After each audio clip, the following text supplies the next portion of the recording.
Olá a todos, sou Aline Felipe, professora da Rede Municipal de Jaú e hoje então estou como diretora do AME, o Departamento Atendimento Multidisciplinar ao Educando, que é um departamento da Secretaria de Educação de Jaú, responsável aí pelas crianças que apresentam deficiências, transtornos de aprendizagem, dificuldades de aprendizagem.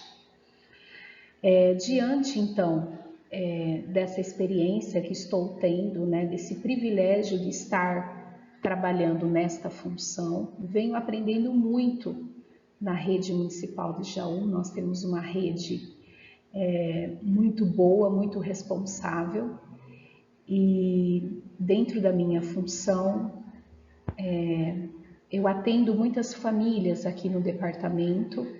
Essencial nós termos esse tipo de atendimento, não é? Visito muito as escolas, tanto as EMEFs quanto as EMEIs, converso bastante com os professores, com os diretores. Então, o nosso trabalho, resumidamente, são esse acolhimento, essas orientações e aprendizagem que nós vamos adquirindo dia a dia, através dos cursos que nós vamos fazendo, dos grupos de estudos que participamos.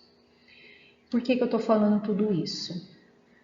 O ano passado, em abril, hoje nós estamos em maio de 2022, o ano passado, em abril de 2021, foram gravadas também 5 palestras específicas em TEA, transtorno do espectro autismo. Só que nessa função que eu estou nesse momento, o que eu estou observando? Não só devido à função, mas todos nós temos conhecimento que a incidência de crianças laudadas em TEA está aumentando mesmo. Esses questionamentos, o que será que vem acontecendo, por que aumentou muito, seria para uma próxima oportunidade. No entanto, lógico, nós sabemos da facilidade hoje do conhecimento que todos nós estamos adquirindo e especialistas não seria diferente, então o diagnóstico está mais facilitador. Ao mesmo tempo, certas características dentro do quadro do autismo também vêm se modificando. Antigamente a gente via poucas crianças que apresentavam autismo e com um grau mais severo. Hoje a gente vê muitas crianças que apresentam autismo e graus mais leves. E é complicado a gente falar sobre graus, porque muita coisa deve ser considerada, E nós sabemos que existem muitos transtornos e muitas crianças que não têm o laudo fechado que apresentam problemas comportamentais. Eu, como professora, e vocês que estão nos assistindo, nós sabemos que nossa maior dificuldade em sala de aula é dar conta, não é? A gente sabe que não é só a responsabilidade enquanto passar o conteúdo, fazer com que o nosso aluno aprenda, fazer com que a sala toda aprenda, mas quando a gente está de cara, quando a gente recebe uma criança com dificuldades, principalmente as dificuldades comportamentais, aí a gente fica com medo, frio na barriga, e no fundo, nada mais é o medo de não dar conta. Será que esse meu aluno vai aprender? Será que eu vou conseguir colaborar no processo de aprendizagem?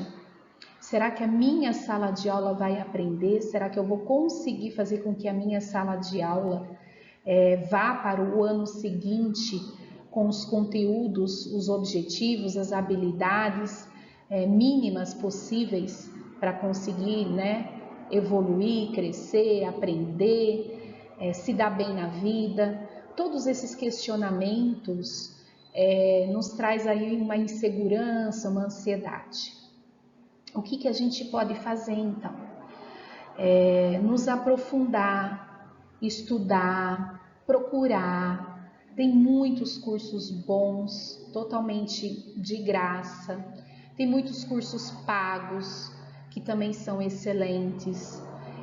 estarmos sempre estudando, procurando, buscando caminhos, estratégias para conseguirmos deixar a nossa aula mais fluida, para conseguirmos entender esse nosso aluno que apresenta problema comportamental.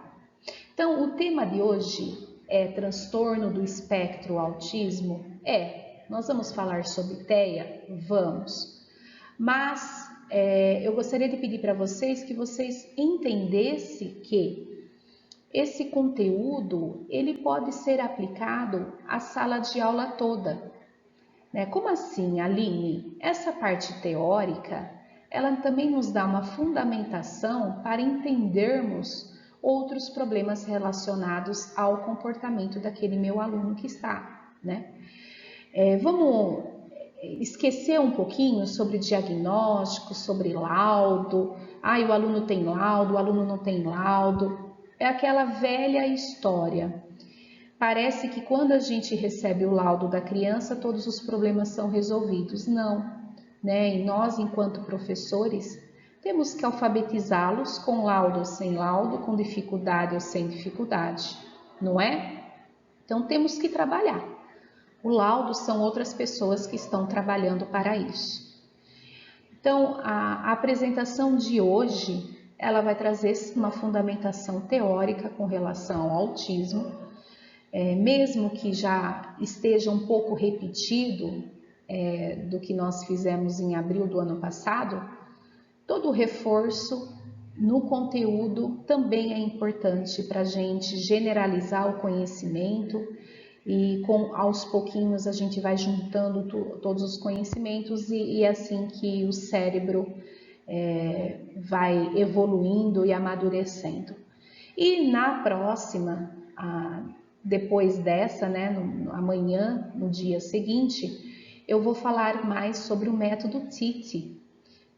Eu vou explicar para vocês esse método e vocês vão ver que é um método que nós, professores, aplicamos em sala de aula, mas talvez não saibamos a esse nome, Não saibamos que sim, é o método TIT. No entanto, dentro do método TIT, nós temos alguns padrões que devem ser seguidos para que alcancemos aí o objetivo do método TIT 100%, ok? Então, vamos lá. Retomando então um pouquinho sobre as características do autismo, eu vou ler aqui para vocês essa frase. Resumidamente, o que seria o TEA, transtorno do espectro autismo? É uma inabilidade persistente na comunicação social, na interação social, nos mais variados contextos, não justificados por atraso geral do desenvolvimento. Então, quando a criança começa a aparecer algumas características, a gente tem que entender essa criança no seu contexto. Não adianta só na escola ela nos parecer que apresenta autismo. A gente tem que ver como que é a vida dela, como que é a rotina, como que é o dia a dia na escola, na rua, todos os ambientes que ela frequenta, se tem uma outra pessoa que ela consegue se desenvolver mais na fala, se ela tem interação visual com outras pessoas.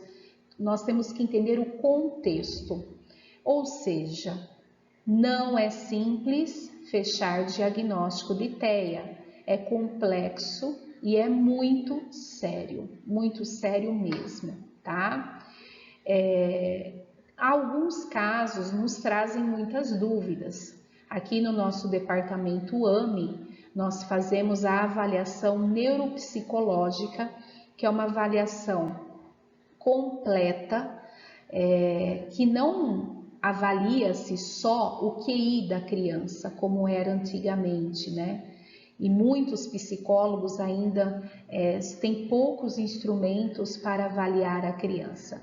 Aqui no nosso departamento são usados muitos instrumentos para que a avaliação seja bem detalhada, minuciosa, para a gente também não cometer erros, Quando a gente fecha algum laudo, No entanto, todos sabem que quando a gente está avaliando uma criança com suspeita de autismo, aqui no nosso departamento, por exemplo, a avaliação ela pode sim ser feita pelos especialistas aqui. Quem fecha o laudo, quem vai dar o CID 84, F84, né? Desculpa, CID 11, F84, é o médico especialista. Hoje sabemos que já existem pediatras fechando o laudo de autismo. Não tive ainda oportunidade para conversar com pediatras específicos. Acredito que para eles também estejam indo relatórios e avaliações feitas por profissionais desta maneira multidisciplinar, com vários profissionais envolvidos avaliando a mesma criança e aí fazendo uma avaliação neuropsicológica. Tá? Também temos psiquiatra infantil, neurologista infantil, neuropediatras, que são os responsáveis por esses laudos, tá? Mas em 2018, quando eu participei de um congresso interamericano em Curitiba, Dr. Salomão, e é um homem super inteligente, né? Ele é neurologista do Colégio Mackenzie. Naquela época, em 2018, ele já falou que com certeza a maioria dos laudos que estão sendo fechados são laudos equivocados, que a criança talvez não esteja apresentando autismo, esteja apresentando algumas características semelhantes e infelizmente acaba caindo com algum médico que em 10 minutos já olha para a cara da criança e está fechando o laudo. Ou talvez alguma mãe vai lá no YouTube, aprende sobre o autismo, vai lá na frente do médico e fala: olha, o meu filho faz isso. Só que, como a gente viu nas palestras anteriores da doutora Juliana, do primeiro e do segundo dia, né, ela até comenta um pouquinho sobre isso, é que antes mesmo da gente pensar na dificuldade dessa criança, antes mesmo da gente pensar no diagnóstico, é importante a gente estimular para depois analisar. Tem que ter um estímulo, tem que ter algo a oferecer para essa criança para depois a gente ficar com a pulga atrás da orelha, ok? Outra característica então do autismo são os padrões repetitivos de comportamento, de interesses ou atividades. Muito cuidado, gente, porque às vezes existem pessoas que têm interesses muito restritos, que seguem um padrão de rotina, um padrão de organização, que a maioria das vezes seguem certos padrões comportamentais também repetitivos, mas isso não quer dizer que apresente autismo, tá? Por exemplo, eu adoro organizar gaveta, adoro organizar cabides dentro do guarda-roupa, até a roupa que eu estendo no varal eu gosto de organizar. Né? Não é por isso que eu posso ser considerada como autista, né? Talvez tenha, todo mundo aí tem suas características, então muito cuidado, né? E professor, a gente observa as características, mas a gente tem que passar para uma outra pessoa que nós estamos observando para aí a gente seguir com a investigação. Né? Mas de qualquer maneira foi aquilo que eu já falei, as estratégias elas servem para todos na sala de aula. De acordo com a lei, então, 12.764 de 2012, a pessoa com TEA é considerada pessoa com deficiência para todos os efeitos legais. Uma mãezinha que vai lá na matrícula, numa escola regular, tem um autista severo, ela quer matricular, ela pode matricular. Nós não podemos, de jeito, em hipótese alguma, negar a matrícula e não podemos, de hipótese alguma, negar atendimento a essa criança. O que nós podemos oferecer a esta família, a essa criança? O atendimento na sala de AEE, porque são alunos que devem estar matriculados e participando na sala de AE, no seu período oposto à matrícula da sala regular. Isso né, tem que ter. E todo acompanhamento pedagógico em sala de aula.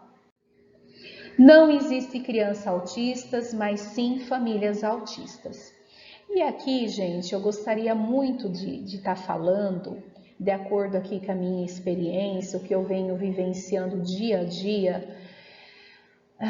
As famílias que eu mais recebo aqui no departamento são famílias que têm aí crianças com tal diagnóstico. Não é fácil ter um filho, uma filha com TEA, né?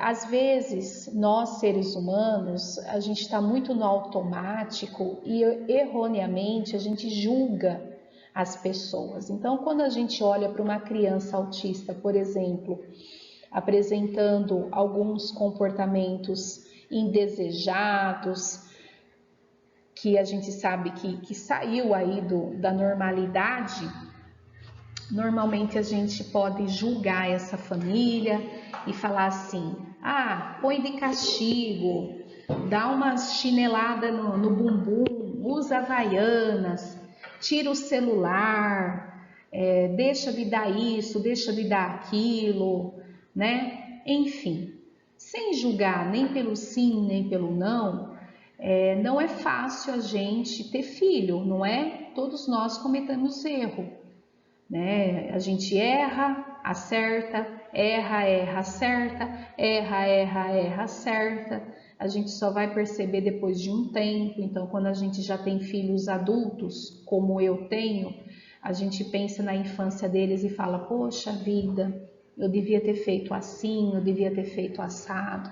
Então, ser mãe, ser pai, já não é fácil. Não tem receita, não tem um livro pronto. Por quê? Porque cada família tem seu jeitinho. Eu fui criada de um jeito, o meu marido, o pai das crianças, foi criado de outro jeito, os meus filhos foram criados de outro jeito, eles têm uma personalidade, eu tenho outra, enfim. Por isso que não existe uma receita pronta, um livro, né, um e-book para a gente seguir lá à risca. Porque é no dia a dia, a gente dança conforme a música. E não vai ser diferente para uma família que tem uma criança, um filho, uma filha autista. Mas não é fácil, não é simples, é complicado. Por vezes essa família, por exemplo, quer visitar um shopping, quer passear no shopping, e essa criança, por suas características reais, não é frescura, não é mimo, não é manha. Aquele ambiente para ele, por exemplo, é um ambiente assustador. Muitas luzes, muito barulho, olfato. Nós vamos ver nos próximos slides que isso influencia muito. Então, às vezes a criança está lá surtando em sala de aula, está dando trabalho e a gente não sabe por quê, mas talvez porque a mãe comentou na frente dele alguma coisa relacionada à palavra shopping. E aí essa criança dá esse trabalho, né? A gente não entende por quê. Então, quando a gente tem uma família com criança autista, não nos compete julgar, mas acolher, querer pelo menos ouvir o contexto dessa família, o contexto dessa criança, né? Se para nós que algumas pessoas que eu estou me dirigindo, a gente tem filhos que não tem tal transtorno e às vezes a gente se pega com dificuldades para conseguir resolver algumas coisas. Imagine então quando você tem uma criança com problemas comportamentais, que as funções executivas são falhas, que os 5 sentidos são totalmente sensíveis e também apresenta problema comportamental. Então não é tão simples assim. Tira o celular. Sim, vamos tirar o celular, mas tem que ter até uma preparação para o aluno entender, para a criança, para o filho entender por que está sendo tirado esse celular. Põe de castigo. Na verdade, o castigo só vai fazer que esse autista reforce mais ainda aquela atitude, e na sua frente ele não vai fazer aquilo, mas depois vai acabar fazendo com outra pessoa ou em outros momentos. Então, gente, famílias de crianças autistas devem ser acolhidos, né? Não nos compete julgar, porque nós temos que entender o contexto. E talvez essa mãe precise de ajuda? Sim. Quem não precisa de ajuda? Esse pai precisa de ajuda? Sim. Às vezes os pais não fizeram luto, às vezes não aceitaram ainda tal diagnóstico, né? Sabe, acredita, mas não aceita, né? Então tem todo um contexto aí, não vamos julgar. Falando sobre conhecer a criança autista e conversar com a família, como é importante, eu fui professora de AE por 5 anos e um desses anos entrou uma criança nova com diagnóstico de autismo na escola onde eu trabalhava. E não deu tempo, enquanto professora de AE, para fazer a anamnese com essa mãe, conversar com essa mãe sobre a criança. Que professor de AE começa o ano letivo com tal função, tarefa que é fundamental conhecermos o histórico dessa criança, por isso que a gente faz a anamnese com a mãe, tá? E essa criança, no 3º dia de aula, ele estava no 1º ano, ele surtou, ele ficou nervoso, ele gritou, ele saiu correndo e nós não entendíamos o que tinha acontecido verdadeiramente com esse menino, tá? Nós quem? A professora da sala regular, a monitora que já estava acompanhando, eu, a coordenação, a direção, enfim. Na outra semana, então, eu conversei com a mãe e eu comentei sobre o que aconteceu com o menino. E aí ela falou assim, professora, você lembra se estava tempo chuvoso, nananã, nananã? E por coincidência eu lembrei, sim, o tempo estava nublado, parecia que ia chover, e choveu bem forte naquela semana. Aí a mãe falou assim, é porque ele ainda tem muito medo quando vai chover. Por isso, então, ele se descontrolou, por isso, então, ele teve um comportamento aí que a gente não esperava. Então, gente, eu sou formada também em ABA, a ciência ABA, né? Eu tenho pós-graduação, minha 4ª pós-graduação é essa. O ABA, ele explica muito bem, quem tiver curiosidade pode estar aí fazendo uma pós-graduação, que é muito rico, a gente entende muita coisa. Enfim, não vou entrar ainda nesse assunto, mas dentro do ABA a gente entende que isso é uma análise, né? Análise comportamental. Quando a criança tem certos comportamentos, não adianta só você pensar naquele instante, você tem que pensar o antes. E esse antes não é o antes, por exemplo, só o que aconteceu no caminho, o que aconteceu na van, o que aconteceu dentro do carro, o que aconteceu lá na casa dele antes de sair, mas entender o contexto todo dessa criança. Por isso que não nos cabe julgar, porque tem todo um contexto por trás. E nós podemos estar conversando com essa família para entender um pouquinho mais sobre essa criança que é fundamental, ok? Gente, e as emoções do autista? O autista percebe as nossas emoções? Na grande maioria, não. Eles têm essa dificuldade para entender nossas expressões corporais, faciais ou até vocálicos. Nós vamos ver isso nos slides à frente. Mas por que eu estou falando isso? Não adianta a gente meter o louco junto com ele. Não adianta a gente chorar, mostrar que a gente está cansado, esgotado. Talvez ele não esteja entendendo essas emoções, né? Então, nos prender a isso é perder tempo, tá? O TEA também pode apresentar, gente, outras comorbidades.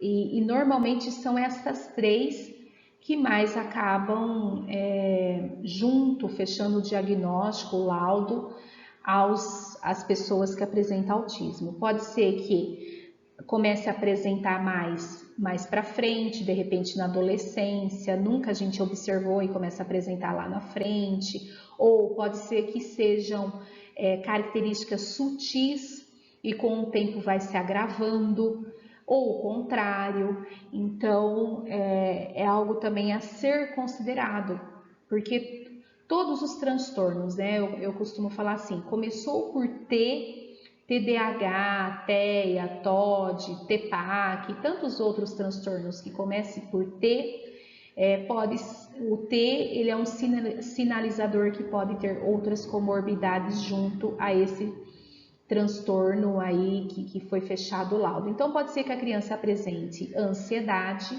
né? Eu atendi em clínica, tinha uma criança extremamente ansiosa, ele precisava ser alfabetizado e eu, enquanto neuropsicopedagoga, então me dediquei a isso para a alfabetização dele. Ele chegava extremamente ansioso, ele andava de um lado para o outro, de um lado para o outro, de um lado para o outro. E eu tive então que criar estratégias para que diminuísse essa ansiedade e daí ele prestasse atenção àquilo que eu estava, que eu havia preparado para ele. No caso, eu deixava os jogos para o final do atendimento. Nesse caso, eu comecei com jogos, porque eu percebi que aquele jogo específico trazia a concentração para esse aluno se acomodar na cadeira e querer prestar atenção. Então foi esse caminho que eu encontrei com esse menino e deu certo, ok? O TOD, transtorno opositor desafiador. Nós já tivemos esse vídeo gravado no nosso canal YouTube, AME, Atendimento Multidisciplinar Educando. Se vocês forem lá no histórico, né, vocês vão ver que tem esse vídeo gravado e explica muito bem sobre esse transtorno. É aquela criança, aquela pessoa, sim, que se opõe, que desafia, que é difícil compreender regras, que normalmente ele se apega a uma pessoa e talvez com essa pessoa ele não dê trabalho comportamental, é porque essa pessoa, na cabeça dele, está fazendo algo muito legal para ele. Então ele precisa depender de alguém que na cabeça dele ele colocou que é um apoio para ele. E normalmente é uma pessoa que deu certo, que teve empatia, né? Então pode também acontecer comorbidade em TOD e o TDAH, transtorno de atenção, déficit de atenção e hiperatividade, né? Que se dependendo do caso, né? Uma medicação ela é bem indicada, tá? Por vezes eu atendo as mães aqui e as mães têm muito preconceito com relação à medicação. E eu vou falar para vocês como que eu converso com essas mães para elas entenderem a necessidade da medicação. Então, como que eu explico para as mães? E se vocês também um dia tiverem que ter essa oportunidade, fica essa ideia. Então, eu explico assim para a mãe. Imagina você que você foi lá para o varal da sua casa recolher roupas. E são aquelas roupas que normalmente a gente não precisa passar, né? Então, de viscose, uma coisa mais molinha. E você colocou tudo em cima da cama. Então, você colocou pijama, você colocou lingerie, você colocou aquele shortinho que você usa só em casa, meias, colocou lá em cima da sua cama. E de repente você tem que sair, né? Eu tenho que sair, o fulano tá me chamando, meu filho tá me chamando, eu tenho que ir lá no mercado que acabou minha mistura, nananã. E aí você quer aquele short preto. Aí você fala, caramba, cadê o short preto? Cadê o short preto? Tá lá em cima da cama, com as outras roupas todas misturadas, e você com pressa, o que vai acontecer? Essa ansiedade, essa pressa, vai ficar super difícil você achar o seu short o seu short preto para sair. Aí você desesperada acaba pegando outro short, aí você tá nesse lugar, você fica pensando, eu devia ter pego aquele short preto, porque aquele short preto fica melhor em mim, porque disfarça, porque esse short não tá legal, nananana. Aí você fica encanada, você tá lá no mercado só pensando nisso, você se desgasta, fica mal-humorada, enfim. Se você tivesse, eu falo assim com a mãe, Se você tivesse dobrado todas as roupas e guardado nas suas respectivas gavetas, você ia rapidamente achar o short preto, colocar o short preto e sair linda, maravilhosa, super feliz da vida. A medicação é a mesma coisa, ela organiza o cérebro da pessoa. O cérebro está bagunçado, os neurônios estão doidinhos, estão super agitados, as sinapses estão desorganizadas.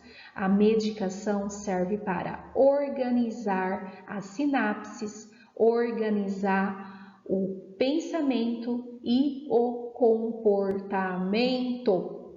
É assim que eu explico para as mães. E pelo que eu observo nas expressões, e muitas até falam, elas entendem o recado. Então, e aqui eu digo mais, não só medicação, mas a nossa aula organizada, o nosso método TIT organizado é uma medicação comportamental para o nosso aluno. Quando a gente pega as nossas roupas em sala de aula, dobra e guarda nas suas respectivas gavetas, o nosso aluno se sente mais acomodado, consegue entrar na sua organização, na sua estrutura mental um pouco mais organizado para conseguir prestar atenção na nossa aula. Então, quando a gente fala de apoio visual, quando a gente fala de rotina, não é à toa. Quem que tem que ser modificado? A criança ou o ambiente? O ambiente.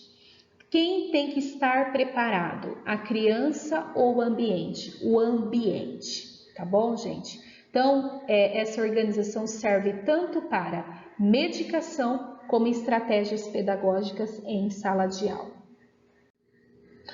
Nos autistas, então, as características. As habilidades visuais estão fora dos códigos verbais, né? Às vezes esse verbal não é claro, mas o visual é. A linguagem não tem força suficiente para comunicar pensamentos. Às vezes, né, tem autista que pensa, que entende, que está compreendendo tranquilamente, mas não consegue externar, não consegue falar, fala de maneira mecanizada, repetitiva. E sabe aquela fase? É a primeira fase que a criança está aprendendo a falar, é a fase egóica. Você fala, ele repete. É ótimo quando ele chega a esse ponto. Embora seja a primeira fase, o que está acontecendo? Não acontece isso com vocês? Acontece comigo. Às vezes a gente fala em voz alta para a gente se organizar ou para a gente tentar memorizar mais ainda o que a gente está querendo memorizar. A gente pensa alto, não é? No fundo, é o nosso cérebro tentando se organizar. Assim também acontece com os autistas. É a primeira fase da organização da fala. Ele começa a repetir, ou seja, ele está ouvindo, ele está entendendo, ele está reproduzindo. Essa fase ela não pode ficar estável, ela tem que progredir dia a dia. Então, depois nós vamos falar sobre isso, a importância da gente estar dialogando, tornando a conversa acessível e que essa pessoa entenda o que nós estamos querendo conversar. Os padrões particulares de formação dos conceitos são ensinados ao longo da vida. No vídeo lá do ano passado eu falei, e vou falar muito também agora, gente. Não vou falar muito, vou repetir, né? Como é importante o repertório para a pessoa autista. Ele necessita de um repertório. Não adianta você querer que ele identifique que a garrafa é azul se ninguém falou para ele, querido, querida, essa garrafa é azul. Então ele necessita desse repertório, ele tem que entender que isso é o azul, que isso é uma garrafa. Precisa ser ensinado, tá bom? E aí que ele vai criando o seu repertório.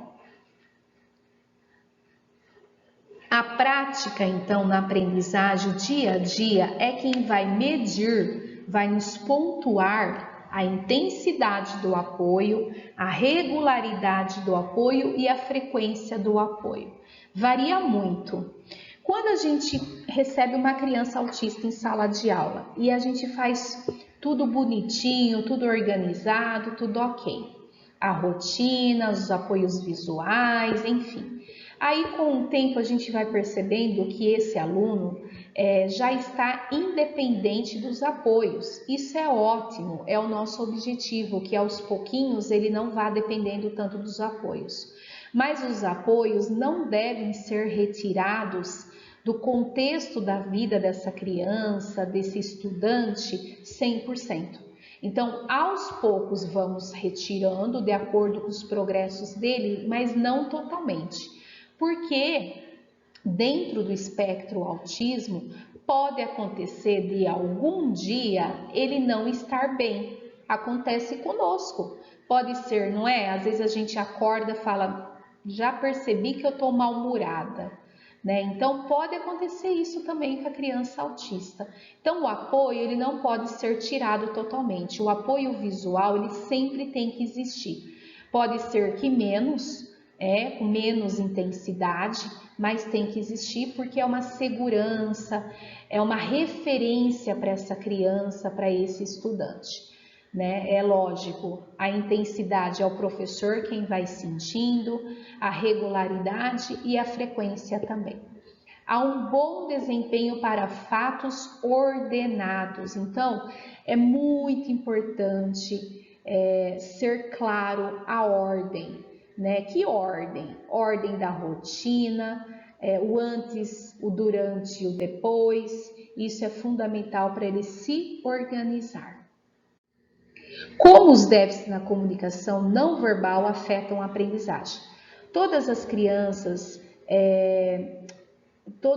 as pessoas com autismo vão falar? Talvez não, né? Mas isso é uma coisa que não é pra gente já na primeira vez que a gente encontra a mãe falar para ela, olha mãe, você desiste, viu? Porque como ele tem autismo, ele não vai falar. A gente tem que ter cuidado. Primeiro que a gente não pode adivinhar. Talvez essa criança sim possa começar a se comunicar e falar conosco. Segundo, que uma informação que o professor não precisa dar à mãe. Deixa que o profissional da saúde converse com a mãe com relação a isso, tá? Mas vamos entender que aquelas crianças não verbais, eles apresentam mais dificuldades ainda no processo da aprendizagem. Por quê? Porque eles têm baixa compreensão e baixo entendimento da expressão facial e dicas vocais. Então vamos supor, acontecia muito isso em sala de aula. Às vezes eu tinha algumas expressões, às vezes eu falava algumas coisas e fazia expressões faciais. O meu aluno, que eu tinha um aluno lá, a primeira vez que eu recebi uma criança com diagnóstico, eu fui aprendendo com ele como interagir com ele não entendia, né? Uma vez eu falei assim, a porca vai torcer o rabo. Ele começou a rir, sem parar. E eu, muito inocente, não percebi por que ele estava rindo tanto. E depois, então, a minha monitora, né, a monitora que acompanhava a criança na sala de aula, falou, Aline, né, aconteceu isso. Eu falei, nossa, verdade. Então, às vezes a gente faz também dicas vocais, a gente faz pode ser tanta coisa. Se vocês não estiverem prestando atenção no contexto, a gente não vai entender por que a pessoa fez assim. Ou a gente faz xiii. Se você não estiver no contexto, você não vai entender por que foi feito esse xi. Ok. A criança autista, mais ainda. Então, nós temos que ser muito claros e diretos, evitar expressões, dicas vocais, porque talvez eles não entendam, tá? Eles ignoram gestos que deveriam ser da primeira língua, então eles também têm essa dificuldade. Há interesses restritos, por isso que a curiosidade deles, eles talvez fiquem curiosos a temas específicos. Você está lá super empolgada na aula de português, mas talvez para ele não seja o interesse dele, então ele vai estar totalmente distraído, ele não vai estar querendo prestar atenção. É necessário a gente aplicar algum estímulo, alguma motivação para que ele queira prestar atenção naquela aula. Tem que chamar a atenção dele para nós, para ele querer prestar atenção, justamente porque ele tem sim interesse restrito. Porque eu já ouvi gente falar assim, de dinossauro ele entende, né? Olha lá, super inteligente. Agora para conjugar verbo aqui, ele não quer. Para mim ele é um malandro, ele é muito sem vergonha. Por que ele é inteligente daquele jeito? Por que no inglês ele é super inteligente e no português ele não é? Por que ciências ele gosta, tira nota boa e português ele não gosta? Devido ao interesse restrito. É culpa dele? Não. São as funções executivas dele que estão falhando nessa parte. Falha na linguagem expressiva e dificuldade em combinar palavras em longa sequência. Se ele tem dificuldade para isso, ele tem dificuldade também para entender quando fazemos isso. Quais são então os 4 critérios que a gente pode falar que um profissional vai fechar laudo e a gente pode também ter uma suspeita?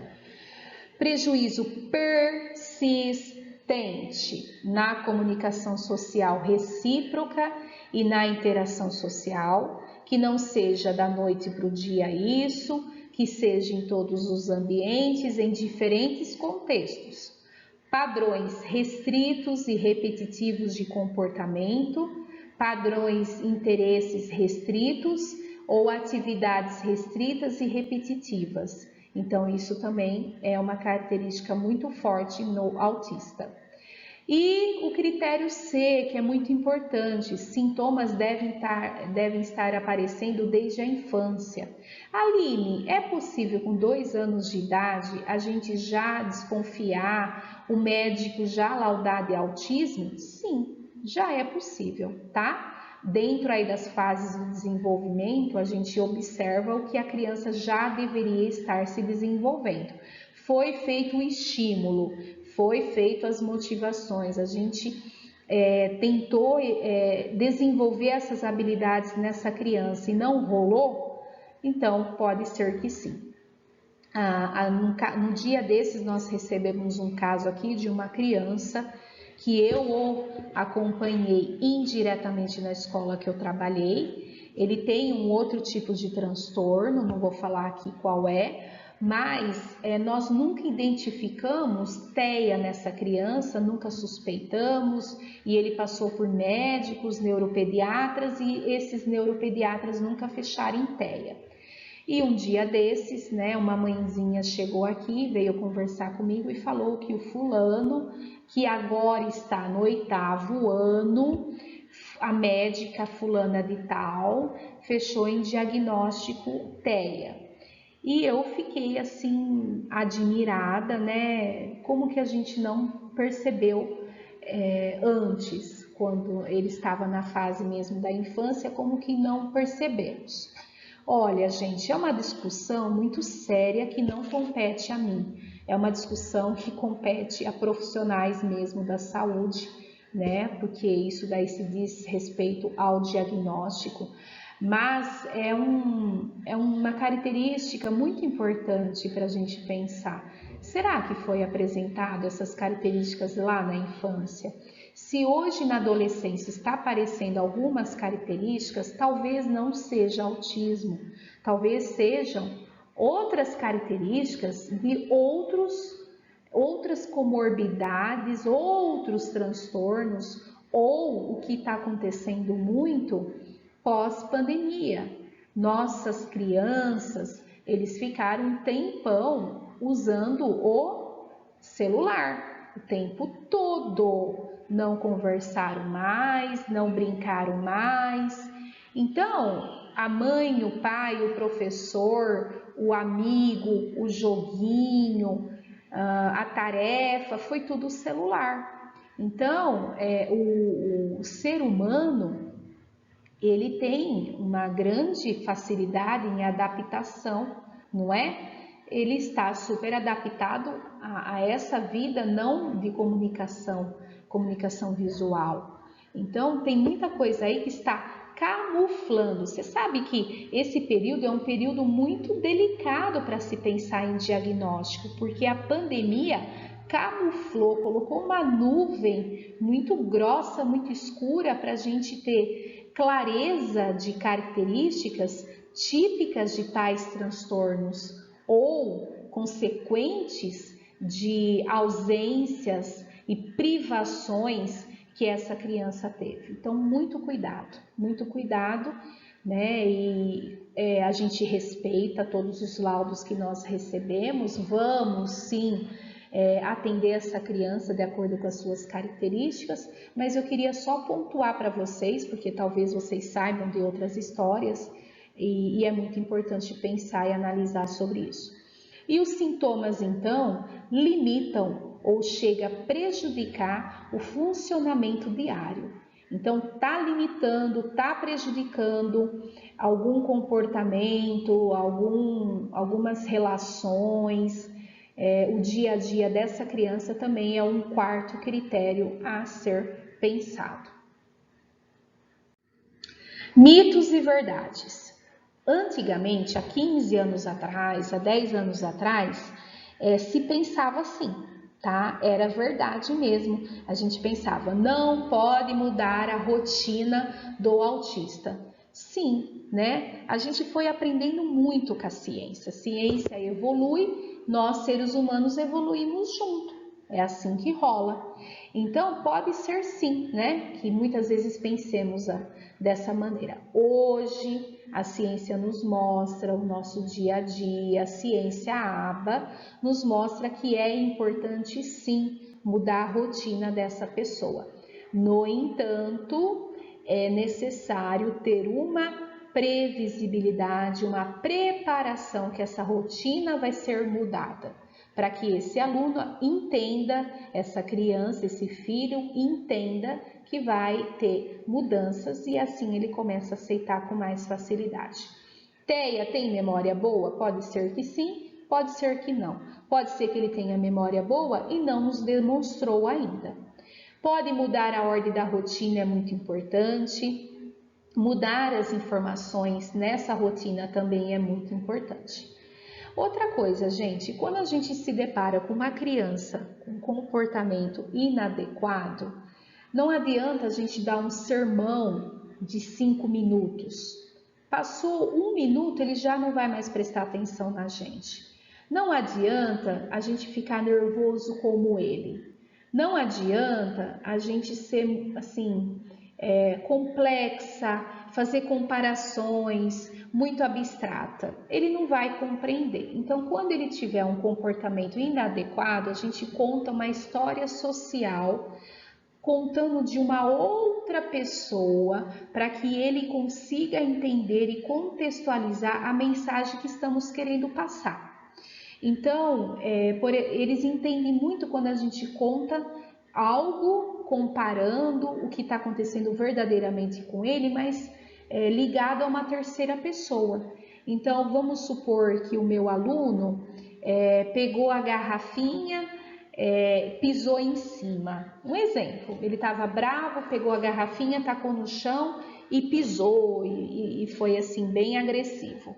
Eu vou contar uma história social usando essa mesma ação, mas de uma outra pessoa.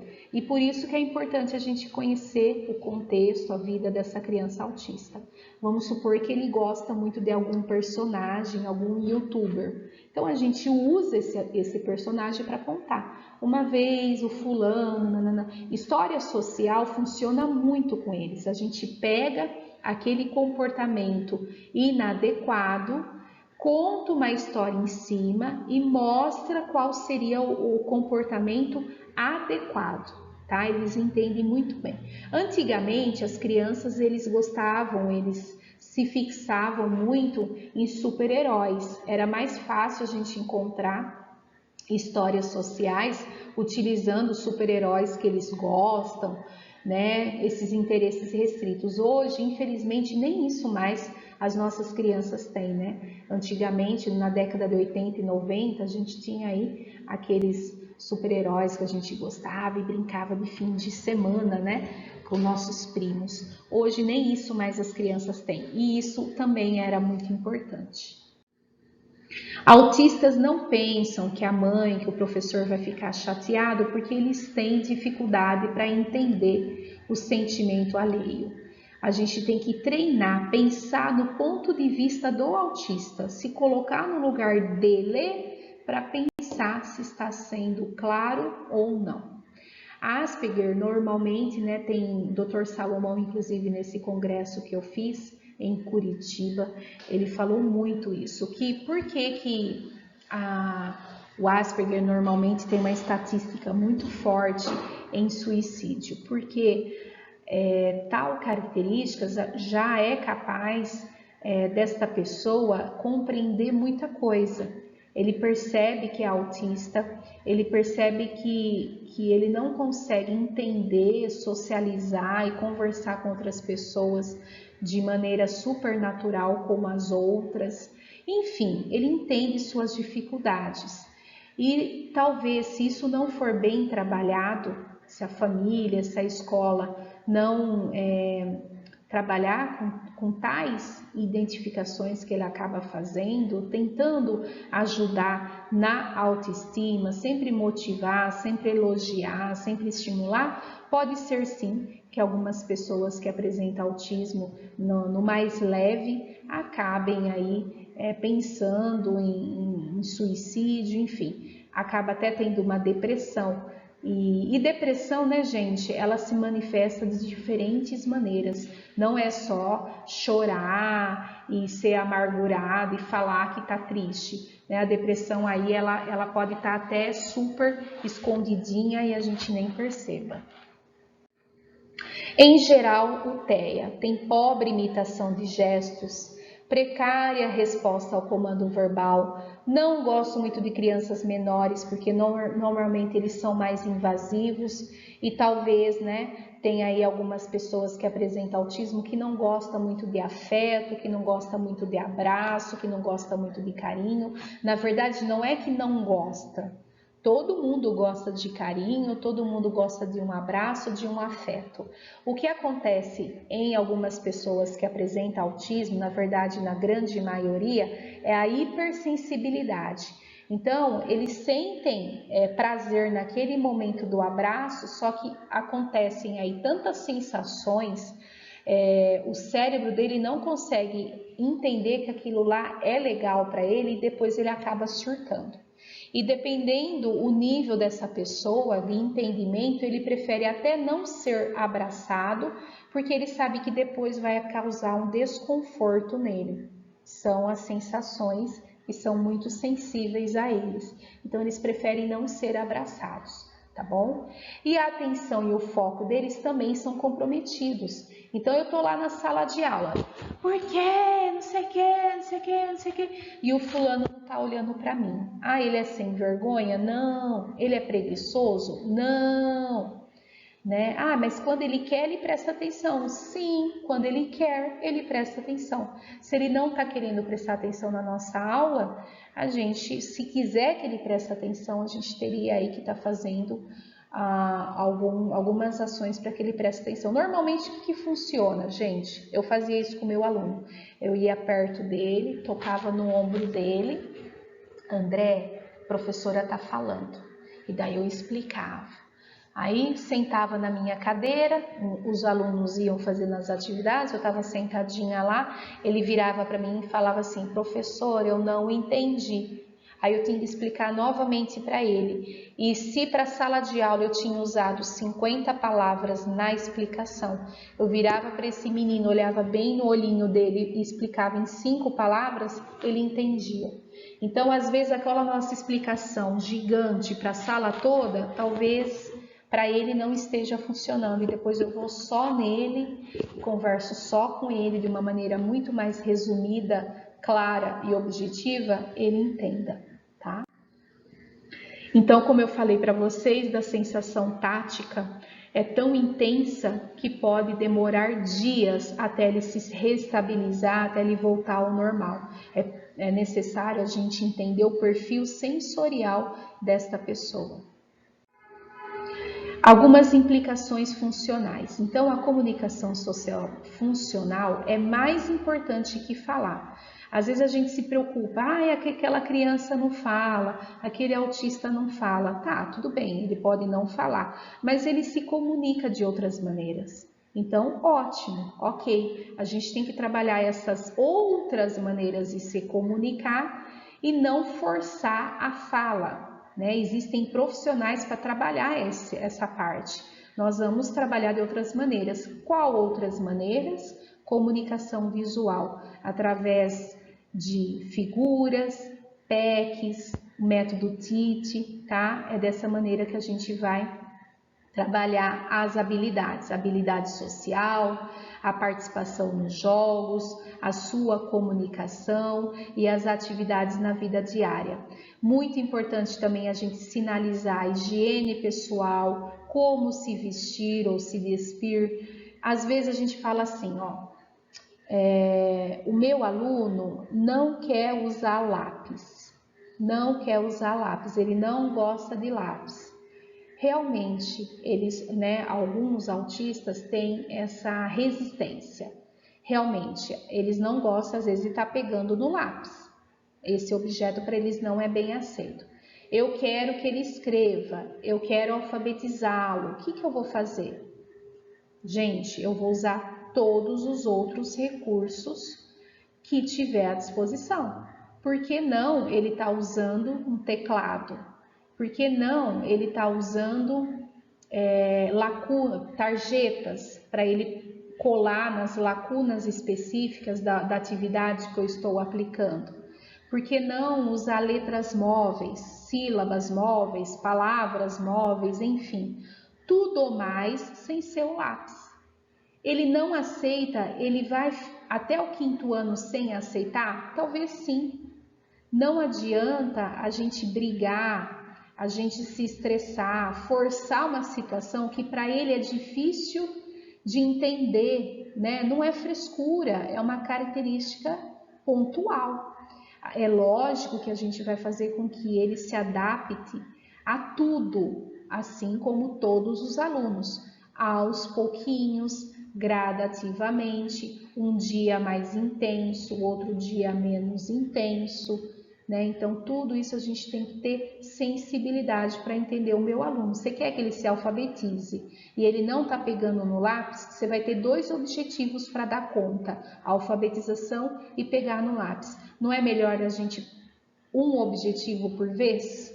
O lápis depois? É um pequeno exemplo, gente. Outra coisa, às vezes eu recebo mãe aqui. Mãe, o seu filho se veste sozinho? Ele não consegue, por isso eu acabo vestindo. Aí o que a gente faz? A gente fala assim para a mãe, então mãe, sabe o que você faz? Coloca lá no chão do quarto dele as letras iniciais E e D, coloca o tênis em cima, ensina ele o que é esquerda, ensina ele o que é direita e ele coloca. Aprendeu isso? Depois você vai ensinar ele como amarra o cadarço. Vamos supor, para amarrar o cadarço tem 5 movimentos. Ele vai fazer 1 e você vai fazer 4. No outro dia ele vai fazer 2 e você vai fazer o 3, assim por diante. E na sala de aula a mesma coisa. Aos pouquinhos a gente vai aumentando o grau de dificuldade dessa criança. Não adianta a gente querer tudo, resolver tudo de uma vez só. A gente tem que ir devagar para ele continuar se sentindo estimulado, para ele continuar se sentindo acolhido e também, gente, para ele não apresentar comportamentos inadequados. Às vezes ele mete o louco, né? Ele vira lá no girar e a gente não entende por quê. Talvez porque alguma coisa a gente forçou, cobrou a mais e ele se sentiu incapaz, tá bom? Através da fala, nos relacionamentos com o mundo, manifestamos nossas vontades e desejos, trocamos informações e sentimentos. A gente permite que o outro nos conheça e nós acabamos nos conhecendo também. Só que no autista isso é falho, tá? A comunicação não é só palavras, existem outras maneiras de nos comunicarmos. No desenvolvimento típico, a linguagem se inicia bem antes da fala. A maior parte das crianças utiliza o modo gestual para se comunicar, como uma forte ferramenta. Apesar de funcionarem, a comunicação ela tem que ser essencial com essa pessoa, tá? Além disso, uma boa parte das crianças autistas não adquire a linguagem verbal, que foi o que eu já falei para vocês, né? E talvez tenha dificuldade para construir diálogo, para se expressar, ou ele tenha muitas estereotipias, ecolalias. É importante também, gente, nós conseguirmos dialogar com essas pessoas, né? Eu lembro que eu fiquei muito feliz com o que, que aconteceu comigo. Antigamente eu conversava com crianças autistas e era muito egóico, mas eu percebi que eu fazia algumas perguntas que implicava diretamente a ele não desenvolver esse diálogo. Eu estava sendo culpada em abordar de tal maneira que essa criança não conseguia se desenvolver e voltar a conversar comigo, o diálogo, né, essa troca. E com o tempo eu fui aprendendo e como eu gosto de conversar com eles. E um dia desse a gente foi num churrasco e tinha lá uma criança autista. E aí eu vi que ele estava comendo, era churrasco, ele estava comendo salgadinho. Então o assunto foi sobre o salgadinho dele. E depois eu puxei assunto com ele e perguntei que time que ele torcia, né? Então ele era palmeirense. Aí eu brinquei com ele, falei, meu marido era São Paulino, né? E daí eu falei para ele, vai lá no meu marido lá, ó, aquele de camiseta preta. Mas antes eu olhei se todo mundo tava de camiseta preta. Não, meu marido era o único. Então tudo isso a gente tem que prestar atenção para a gente ser assertivo com eles.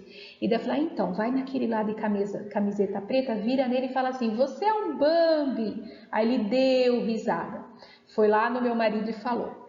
Então, veja, a família dessa criança, desse adolescente que estava nesse churrasco lá, nossos conhecidos, nossos amigos, ficaram super felizes em ver o filho deles conversando com a gente, interagindo, brincando. E quando a gente se depara com essas crianças, não é para a gente ter medo de conversar ou de achar que a gente não sabe conversar, a gente só vai aprender se a gente se arriscar. Então é muito importante também a gente procurar esse diálogo com ele, fazer algumas perguntas que vai surgir assuntos que eles vão conseguir nos retornar. Em sala de aula a mesma coisa. Então às vezes a gente não está sendo claro com ele e ele vai retornar do jeito que a gente não está sendo claro, né? Normalmente eles são sim distraídos, têm dificuldade para entender instruções orais, então por isso que a gente tem que ser muito resumido, usar apoio visual, né? Os 5 sentidos também, eles acontecem muito de maneira intensa e se for ao mesmo tempo, pior ainda. Né? Então, tato, a visão, a audição, paladar e olfato influenciam muito na distração deles. Então, às vezes a gente está dando aquela aula, ele está prestando atenção, mas ele está ouvindo a moto lá longe e ninguém percebeu essa moto. Ou às vezes ele está sentindo o cheiro do feijão que está sendo cozido lá na cozinha, né? Naquele dia a cozinheira colocou o feijão e o cheiro está maravilhoso. Para nós é maravilhoso esse cheiro, para ele talvez sim, talvez não. Sendo sim ou sendo não, isso também pode incomodá-lo. Então, tantos outros fatores podem tirar a atenção dele, tá? Não é frescura, isso daí faz parte das características neurológicas da criança autista. A inabilidade, então, de ser compreendido pode afetar o comportamento. Se ele não está me entendendo, talvez ele sim apresente alguns comportamentos que a gente não deseja. Pode bater a cabeça, gritar, né? Ou outras características típicas do autismo. Já falei, então, sobre a comunicação. Podemos usar da comunicação alternativa, suplementar ou ampliada, que são nossas estratégias do dia a dia, né? As estratégias que nós usamos na sala de aula, talvez vocês nunca tenham prestado atenção em esses termos, mas sejam sim estratégias que já estejamos fazendo na sala de aula e que vem dando certo. Por que o ensino para a criança autista deve ser visual? Porque são aprendizes visuais. Eu também sou um aprendiz visual. Se você me der um e-book e eu tiver que ouvir, eu não vou gostar, eu não vou curtir. Eu prefiro estar com o papel na mão, grifando, anotando, rabiscando, ou um livro na mão. Então, eles também são aprendizes visuais, né? Quando a gente vai no mercado e não tem funcionário para tirar sua dúvida, e você precisa, por exemplo, comprar um Vanish para desencardir a roupa branca e você não sabe aonde está esse produto, o que você vai pensar? Vanish é um produto de limpeza. Aí você vai olhar em cima dos corredores do mercado, ou vai estar o desenho, ou vai estar o escrito, ou vai estar os dois. E você vai direto no corredor correto, em vez de você ficar passando por todos os corredores e perdendo o seu tempo. Mesma coisa o autista. O autista precisa desse apoio visual para ele não se distrair, para ele não perder tempo e para ser muito mais funcional para ele naquele momento, tá? Então é importante a gente estar preparando isso. Eles prestam muito mais atenção, consequentemente aprendem muito mais de maneira visual do que auditivo, tá? O explícito e o implícito, eles têm realmente dificuldade para entender mensagens implícitas, então quando a gente for dar uma interpretação de texto, que a gente quer que o nosso aluno entenda a mensagem implícita, né, e faz parte aí do conteúdo que a gente tem que trabalhar com eles em sala de aula, para o meu aluno autista, não é fácil, não é simples para ele. Então, eu não preciso exigir dele naquele momento a mensagem implícita. Eu vou exigir dele naquele momento as mensagens explícitas, né? E aí, o que eu fazia também com o meu aluno? Eu dava um texto sobre aquele conteúdo em si, mais resumido, e nas questões eu sinalizava as cores. Então eu fazia assim, gente, um texto de 5 parágrafos e eu dava 5 questões. O primeiro parágrafo e a primeira questão de verde, era a cor verde, eu pintava de verde. E assim por diante em 5 cores diferentes. Aline, mas peraí, ó, você está perguntando assim, onde Chapeuzinho Vermelho morava? Você perguntou de verde, o primeiro parágrafo que está onde ela morava também era verde.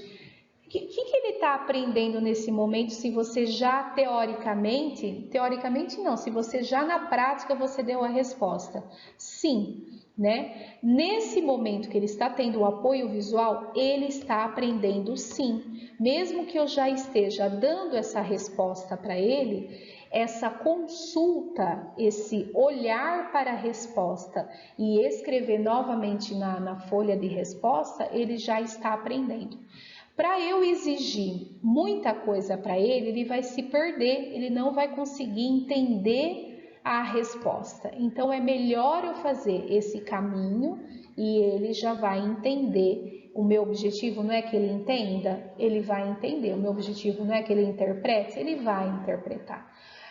Com o tempo, a gente pode ir tirando esses apoios, eles mesmos já vão se acostumando, mas eu preciso dar esse repertório, não adianta eu cobrar a interpretação se eu não ensinei a ele como é interpretar. E eu preciso ser muito clara com ele para que ele entenda, tá bom? No começo parece que dá trabalho. Com o tempo, eles vão ficando independentes e vão se acostumando com o nosso jeitinho, tá? Mas é importante a gente fazer com que eles acostumem. Pode ser que não funcione a escrita, a gente pode usar o velcro. Pode ser que algumas crianças autistas, eu já conheci, eles não gostam muito daquele barulhinho do velcro. Então eu uso outros recursos, tá? Se eu quero que ele fique sentado, eu tenho que dar esse comando para ele, ou através de desenho ou através da frase. Se eu estou querendo que ele converse, eu também vou dar esse comando. Não existe felicidade sem produtividade. A gente tem que trabalhar as habilidades dessa pessoa e não a tarefa. Professores, educadores, psicopedagogos, quaisquer pessoas que estejam assistindo esse vídeo. Quando a gente faz uma anamnese, é muito importante. Eu falo muito isso para os meus alunos de pós-graduação, tá? Muito, quando a gente vai falar do tema anamnese. Uma das questões mais importantes da anamnese para qualquer criança é a gente perguntar para a mãe: mãe, quais são as habilidades do seu filho?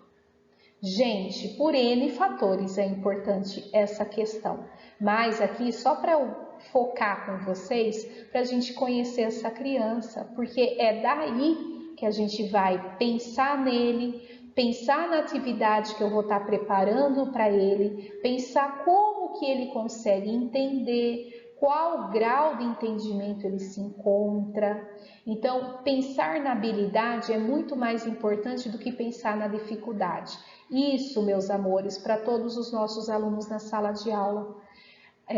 Às vezes a gente pede para alguns professores preencher algumas fichas e nas habilidades, quais habilidades a criança apresenta, as características legais dessa criança, ninguém escreve nada. Também é importante, porque ele é um ponto referencial para nós partirmos nossas metodologias, para nós entendermos essa criança, tá? Então, por exemplo, eu, Aline, se eu tenho facilidade vamos ver, uma facilidade que eu tenho em organização, todas as outras minhas atividades eu posso estar usando essa habilidade minha. Então, por exemplo, para eu estar assumindo a frente do AME, foi muito importante eu ser organizada. Isso me ajuda a organizar muitas coisas, tá bom? Então, só para vocês generalizarem aí, né? Nossas habilidades, elas são muito bem-vindas, elas sanam as nossas dificuldades. A criança com TEA deve ser acompanhada e avaliada em todos os seus aspectos. Assim, a avaliação do ambiente escolar vai além dos aspectos quantitativos, né? Então, gente, se ele não vai bem na escrita, eu posso sim estar fazendo uma prova oral com ele, sim. E se nessa prova oral ele for muito bem, eu posso dar nota 10, sim. Todos os direitos, lembra lá o segundo slide que eu falei com vocês? Todos os direitos são garantidos a ele, inclusive a prova oral. Por que não? Sim, ele entendeu, ele compreendeu, ele estudou da maneira dele, ele prestou atenção na aula. Eu posso estar fazendo uma prova oral com ele, eu vou perguntando, ele vai respondendo e eu vou marcando as respostas e ele pode sim tirar nota 10. Aliás, gente, vamos abrir um parênteses aqui muito importante. Diante de tudo que a gente conversa, diante de toda a experiência que nós temos, nossas crianças consideradas alunos de inclusão, aquelas crianças com transtornos, aliás, inclusão é uma coisa, inclusive é outra. Então, as crianças que são público-alvo de sala de AEE, eu não preciso necessariamente avaliar ele só de maneira quantitativa através de uma avaliação. Eu posso sim estar avaliando ele de maneira oral. E se ele tirou nota 10, não tem por que lá no diário de classe a gente colocar 5. E ele passar no fim do ano só porque ele é deficiente, então aí lá no quinto conceito eu vou dar 6 para ele. Não, a gente tem que avaliar ele de acordo com as habilidades e competências que ele desenvolveu. Se ele não desenvolveu, a gente tem que se questionar, eu fiz alguma coisa para ele desenvolver, né? É lógico, tem alguns casos que você fala, não tem como eu dar nota 10 para essa criança. É lógico, Aline, eu vou dar um 6 para ele. Ok, acontece, eu sei disso. Mas é uma coisa também para a gente se questionar, né? Por que a criança... Aline, existe lei que fala que criança com deficiência tem que tirar 5, tem que tirar 10? Não, gente, não existe lei. Existe uma lei que diz assim: tudo a todos deve ser garantido, né? O ensino, as estratégias diferenciadas, o atendimento, o apoio, tem que ser direcionada pensando nesse aluno no seu contexto. Então, se eu estou pensando no seu contexto, se eu quero que ele identifique que isso é uma caneta, eu fiz com que ele adquirisse essa habilidade, senão não vou poder cobrar na prova, senão não vou poder lá na prova perguntar o que é isso, se eu não ensinei ele, tá bom? Então, gente, como é importante uma boa avaliação? Permite-nos a quê? Identificar por onde começar, quais habilidades que esse aluno tem, quais os melhores métodos, que tipo de informação visual é mais fácil para que ele compreenda, o que eu devo ensinar. E, gente, ensinar só o que faz sentido para ele. Qual habilidade ele está preparado e o ambiente que ele está lá está adequado para ele? Está correto? Está fácil dele se contextualizar, se ver naquele ambiente? Por que estão tendo esse comportamento? Então, muitas vezes eu sou chamada nas escolas para observar crianças apresentando problemas comportamentais. E por isso que eu achei muito importante estar gravando esse tipo de aula hoje para vocês.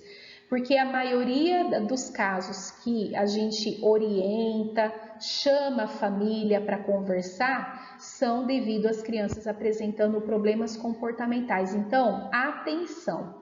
Se tem criança na nossa sala de aula apresentando problema comportamental, típica ou atípica, laudada ou não laudada, vamos nos questionar os seguintes fatores.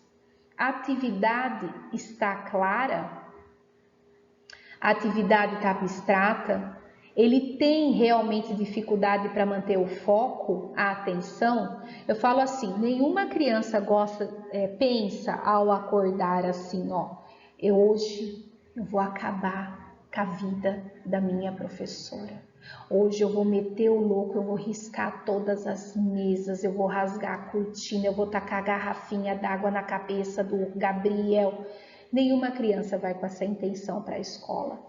E a criança é uma esponja. Se ele tem um modelo positivo na casa dele, se ele tem carinho, se ele tem afeto, ele vai reproduzir lá na escola. Se ele não tem, ele não vai reproduzir. A criança é uma esponjinha. Se a gente tiver paciência e ensinando o correto, aos pouquinhos a gente chega lá. Não vai ser do tempo que a gente quer, né? Não vai ser para hoje. É demorado? É cansativo? Mas toda e qualquer criança é ensinável. Todo e qualquer ser humano é capaz de aprender, tá bom? Muito bem. Ele consegue sentar? Se não senta, ele não vai aprender. Mas vamos lá.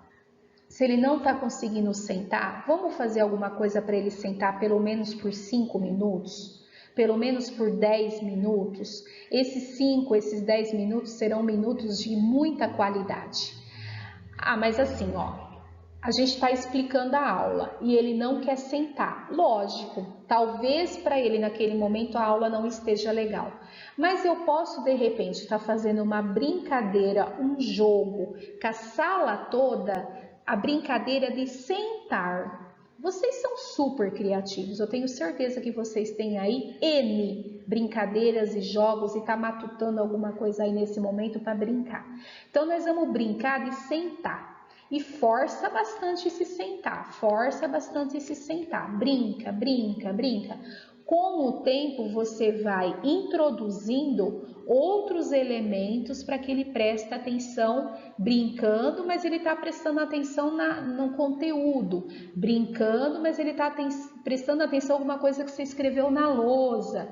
Brincando, mas ele está prestando atenção em alguma coisa que ele está fazendo no seu próprio caderno. Entenderam? Com o tempo a gente vai tirar essa intenção de brincar e a brincadeira vai virar coisa séria. mas isso é com o tempo. Se ele não senta, não adianta a gente forçar a sentar com coisa chata, que é chato para ele. A gente tem que ir acostumando, tem que ensinar o correto, tá?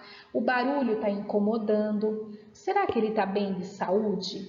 Será que ele está com problema de tireoide?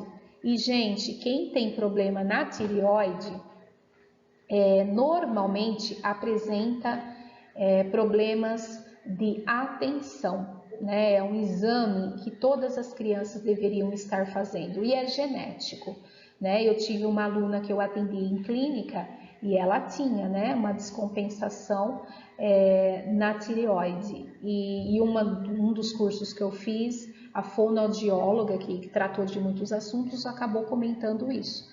E daí eu até comentei com a mãe, né, sutilmente, cuidadosamente, se a fulana tinha feito alguns exames específicos a esse. E ela falou, não. Eu falei, você não quer fazer, nananana, expliquei por quê e deu realmente que ela, inclusive, precisava de medicação. Ela começou a tomar remédio e a atenção dela melhorou.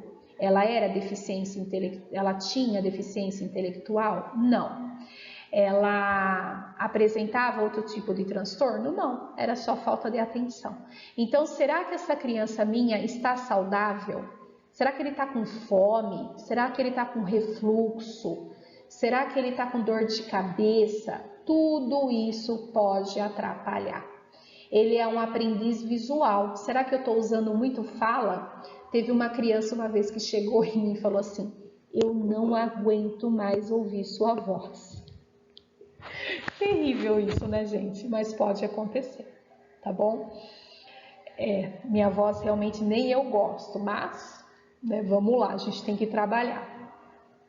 Ele tá entendendo o que significa depois, né? Normalmente, crianças que apresentam autismo não entendem o que é antes, durante e depois. A gente tem que ensinar ele. Não entende quando é para fazer silêncio? Se não entende, ele não vai fazer silêncio. O que realmente pode ajudar essa criança? Isso, gente, estou pautada em evidências científicas. Um suporte fonoaudiológico é fundamental para essa pessoa. Jogos simbólicos, a socialização dentro da escola é fundamental para que ele aprenda a conversar, aprenda a interagir, aprenda a se comunicar. Técnicas de terapia ocupacional, recreação, atividades de vida diária. Então, assim, às vezes tem aquela criança que não se comportou bem em sala de aula e a gente fala assim para ele, no caso, gente, crianças que apresentam autismo, tá? A gente fala assim, você não vai fazer educação física. Essa criança, a parte da terapia ocupacional, talvez para essa família não consiga pagar um profissional no particular.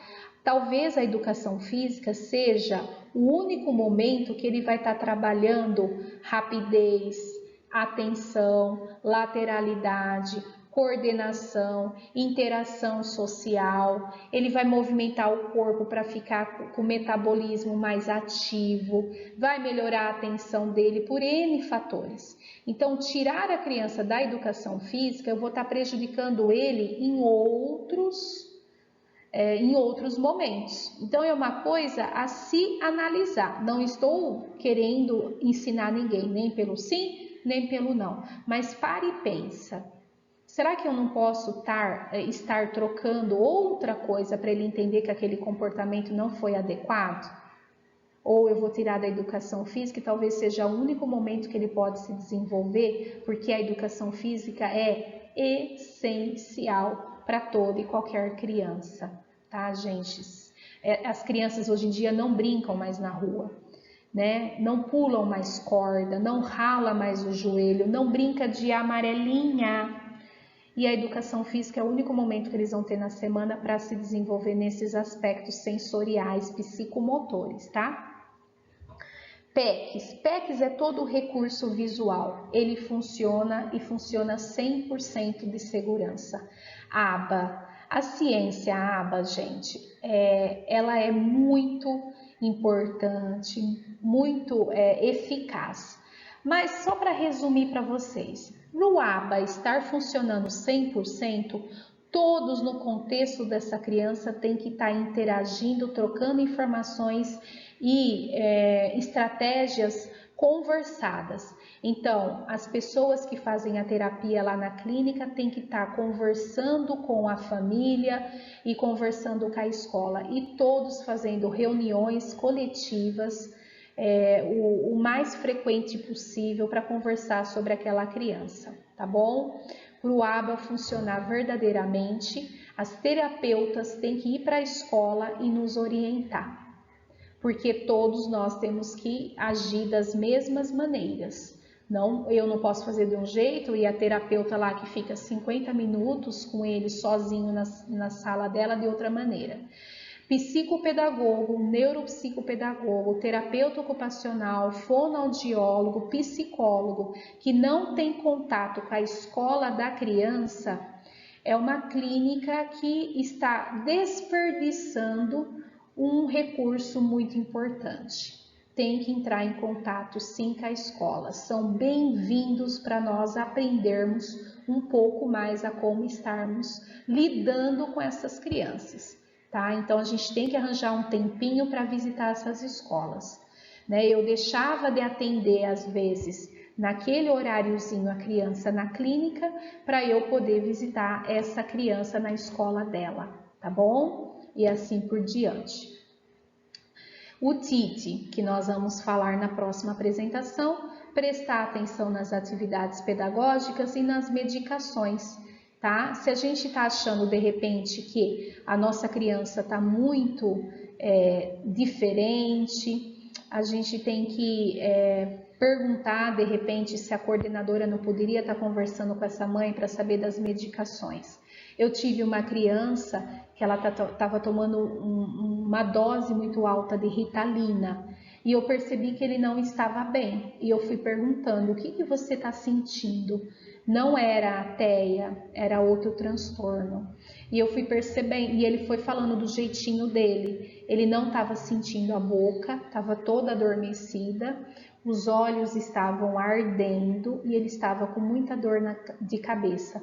Vocês acham que essa criança estava calma na sala de aula? Não. Gente, eu não conseguia dar aula com esse menino dentro da sala de aula, mas ele não estava bem. Então, a gente foi todo um caminho aí para até chegar na médica dele e falar: médica, doutora, não está funcionando essa medicação por causa disso, disso, disso. E daí mudou a medicação e ele começou a apresentar melhoras também no comportamento, tá? Então a gente também tem que prestar atenção no meu aluno, tanto se precisa da medicação quanto se a medicação pode estar errada, ou a dosagem ou o componente químico daquela medicação para aquela criança. Mude o ambiente, não a criança. Olhe ao seu redor, veja se você efetivamente está fazendo mudanças físicas e concretas. Em casa, na escola, como? Que lugar que essa criança está sentada? Qual os móveis que estão perto dele? Qual a altura? Será que a cadeira está adequada para ele? Será que a mesa está adequada? A iluminação para ele está adequado? Será que ele consegue entender o ambiente ao seu redor? Eu estou usando cores, será que as cores estão muito poluição visual? Ou são cores estratégicas, funciona para ele ou não funciona? Tudo isso a gente tem que se questionar.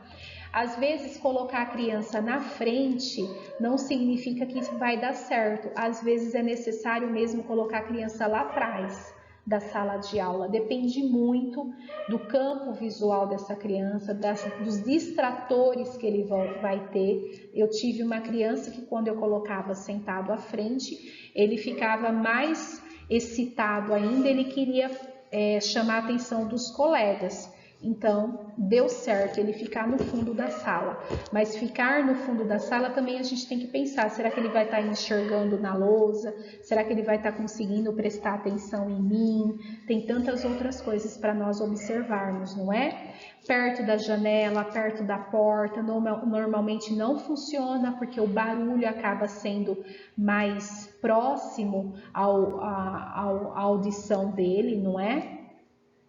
Pessoas com autismo são sim sensíveis aos sons, às luzes, aos toques físicos, aos cheiros, né? Nesse sentido, é o ambiente que dita as regras e não a gente. Não adianta a gente forçar, a gente tem que cuidadosamente ajudando essa criança a se controlar e entender o ambiente. Quando o autista se descontrola, o que a gente faz? Primeira coisa, não pode ter plateia. Quanto menos pessoas, menor vai ser esse surto. Menos vai nos assustar, menos essa criança vai ficar descontrolada e as outras crianças também. Então, gente, quem é a pessoa mais próxima dele para estar ajudando quando ele está nervoso? Tá, e pensando nessa pessoa, será que essa pessoa também é calma? Que não adianta surtar junto, não adianta gritar junto, não adianta ficar com raiva, né? Não adianta. Então a gente tem que ter calma e não ter plateia. Se ele estiver surtando, uma pessoa só para preservar a integridade física dele e dos demais, tá? Só isso que a gente tem que se preocupar. Todo e qualquer descontrole passa. Todo e qualquer surto passa. Ele não vai surtar das 7h15 da manhã até as 12 horas. Uma hora ou outra ele vai parar. E a gente vai ter que esperar um pouquinho. Parou? Aí a gente vai contar uma história social. Aí a gente vai ensinar através do apoio visual qual é o comportamento adequado. Não adianta durante o surto a gente querer ensinar porque ele está travado. Ele não vai querer ouvir nada. Ele só vai se acalmar se inclusive tiver alguma palavra, algum objeto que o faça acalmar. Aconteceu isso comigo. Tinha uma menina na escola que eu trabalhava, ela queria tesoura, a monitora não deu porque não era o momento dela ter a tesoura. Ok, até então a gente não sabia o grau de surto que essa menina podia ter. Ela surtou, correu para fora, se jogou no chão, começou a bater em todo mundo. Foram umas 6 professoras para o corredor para segurar essa menina e ninguém conseguia segurar essa menina. Ela machucou muitas professoras, tentava puxar pelos pés para a professora cair em cima dela, enfim. E eu estava longe dessa menina, porque ela era minha aluna de sala de AEE, eu estava em outra sala. Aí, sem querer, ou por providência, eu fui pegar qualquer coisa lá na sala dos professores e saí e vi aquele surto. Eu cheguei perto dela e chamei ela pelo nome e falei: fulana, você quer ver o secador da minha filha? Na hora ela parou. Por que aconteceu isso, gente? Porque conversando com a família, conversando com essa menina, eu aprendi que essa menina gostava, tinha interesse restrito em secador de cabelo. Ela amava secador de cabelo. E eu conversei muito com ela, mostrei vários secadores, falei que eu tive que comprar um secador para minha filha, porque ela quebrou o meu. Contei uma história. Ah, é? Sua filha? Deixa eu ver sua filha. E daí a gente criou um vínculo. Ótimo, foi maravilhoso. Sorte minha que deu certo. Pode ser que não tenha dado certo. Aí durante o surto eu falei isso para ela. Na hora ela se acalmou. Deu certo. E daí eu abracei ela, ela se acalmou, levei ela para a sala e ela tinha ciência do que tinha acontecido, ela sabia que ela tinha feito tudo aquilo, acabou até pedindo desculpa para todo mundo. Então, foi assim, deu certo, né? Às vezes, por isso que é importante a gente conhecer a criança, porque pode ser que naquele momento você fale alguma coisa, mostre alguma coisa que consigamos acalmar aquela criança. Que mais que eu não falei?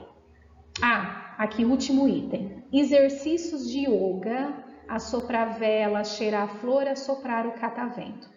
Assoprar vela, cheirar a flor, não necessariamente você vai estar usando esses objetos, essa flor em si, mas o movimento do respirar e soltar o ar. Catavento, sim, seria um ótimo recurso para a gente estar com a criança quando ele está muito nervoso. Você faz com que ele respire e assopre o catavento. Isso acalma todo e qualquer ser humano, né? E não vai ser diferente nessa criança que apresenta autismo. Então, gente, falando um pouquinho, último slide, sobre o reforço positivo. Punição, na maioria das vezes, não funciona e reforço negativo também não, tá? Então, reforço positivo, resumindo o que é? Elogiar, motivar, né? Quando a criança, toda e qualquer criança, todo e qualquer ser humano, quem não gosta de ser elogiado, né? Às vezes a gente tem uma baita segurança para falar, uma baita tranquilidade para falar, mas não pensa não vocês aqui, ó, que eu tô pensando, será que eu tô falando bem? Será que os professores estão me entendendo? Será que eu estou sendo clara? Será que eu deixei de falar alguma informação importante? Será que eu repeti alguma coisa e eles estão cansados de ouvir o que eu repeti? Todas as vezes que eu estou falando com vocês, os meus pensamentos não param. Enquanto a minha boca está falando sobre o conteúdo, aqui na minha cabeça eu estou falando, será que eu estou sendo clara com esse povo que está me ouvindo? Porque fala a verdade, hein? Não é fácil falar para professores, né? A gente tem aí que ter muita coragem. Porque os professores têm muito conhecimento também, né? Bom, então, todo elogio é válido. Não pensa vocês que às vezes a pessoa se mostra super segura, ela não gosta de elogio. Todo mundo gosta de um elogio. É um incentivo para você continuar. Mesma coisa a criança. Então, a criança progrediu esse tiquinho, vamos elogiar, vamos incentivar. Isso é o reforço positivo, mostrar para ele que esse tiquinho tá certo. E ele vai gostar tanto que você mostrou que esse tiquinho tá certo, que amanhã vai aumentar, depois vai aumentar, depois vai aumentar, e aí a gente vai conseguir perceber como essa criança está se desenvolvendo. Então, gente, muito mais importante que chamar a atenção é elogiar, é incentivar, é mostrar que aquilo que ele está fazendo é o certo. Se a gente não mostrar que é o certo, ele não vai repetir. Por isso que a gente fala reforço positivo. Ele vai repetir o que deu certo. Ele vai repetir o que ele ficou feliz em ouvir que deu certo. Isso é o reforço positivo. Reforço negativo é quando a gente corrige, é quando a gente usa muitos os nãos, né? Gente, ó, a palavrinha não, né? Não sei se vocês já ouviram falar assim. Não pode falar para o aluno não pode correr. Por exemplo, um autista, uma criança que apresenta autismo está correndo. Aí você vira para ele e fala assim, não pode correr. Ok. Foi provado cientificamente que o cérebro do ser humano, ele tem um certo bloqueio em processar a mensagem da frase quando ela se inicia pela palavra não. Automaticamente a gente dá um reforço negativo. Então eu vou falar o seguinte para vocês, ó, por favor, eu gostaria que todos vocês agora não pense, ó, não pode, tá? Não pense no elefante. Todo mundo pensou no elefante. Teve gente que pensou no elefante filhote, eu já pensei no elefante mais ilustrado, né? Mais infantilizado. Teve gente aí que pensou naquele elefante sujo, de circo, enfim. Todo mundo pensou. Então, não, ele não funciona para o nosso cérebro. Na verdade, é como se o não fosse jogado fora e não fosse considerado pelo nosso entendimento. Então, se você quer fazer com que o aluno não corra, em vez de você perder tempo e falar não pode correr, você vai falar assim para ele, ó, ande, ou vamos andar, agora, vamos andar, fulano, por favor, andar.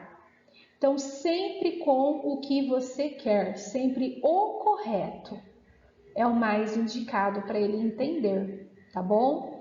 Isso é o reforço positivo, você vai dar o comando correto. Ficar falando no não, não, não, não, não, ele nem está entendendo o porquê não, e ele vai continuar repetindo, isso daí vai ser um reforço negativo para ele, tá? Então, meus amores, 1h40 minutos, mais ou menos 1h50 vai dar essa aula, né? Espero que todos tenham gostado, espero que todos aproveitem um pouquinho, né? Fico muito feliz em estar conversando com os professores, muito feliz por esse canal que nós conseguimos construir juntos, né? Aliás, vamos aqui abrir um parênteses, esse canal YouTube AME, Atendimento Multidisciplinar Educando, tem muita coisa boa, muitos colegas meus que eu fui fazendo amizade no decorrer aí do nosso percurso, no grupo de estudo de pesquisa lá da Unesp que eu faço parte, as professoras que eu já dei aula e para pós-graduações, amigos de profissão, tem muita gente boa aí que contribuiu, ninguém recebeu nada por isso, nenhum real, fizeram com todo amor e carinho e muito caprichado, é um canal riquíssimo. Então, esse canal está aí à disposição de todos, todos que vocês quiserem divulgar, por favor divulgam, inscrevam-se nesse canal, faça esse canal chegar a mais pessoas, porque é informação muito importante que talvez muitos professores gostariam de estar também tendo essa oportunidade. E nós temos aí essa oportunidade fácil à nossa frente. A Secretaria de Educação, a dona Elenira, nossa secretária de Educação, desde o começo sempre foi muito, muito, muito aberta a essas formações e felizes nós que podemos aí aproveitar desses momentos. Então, espero sim que esse canal seja útil, não só agora, mas em outras oportunidades, tá bom? Gente, muito obrigada pela atenção e até a próxima. Tchau, tchau.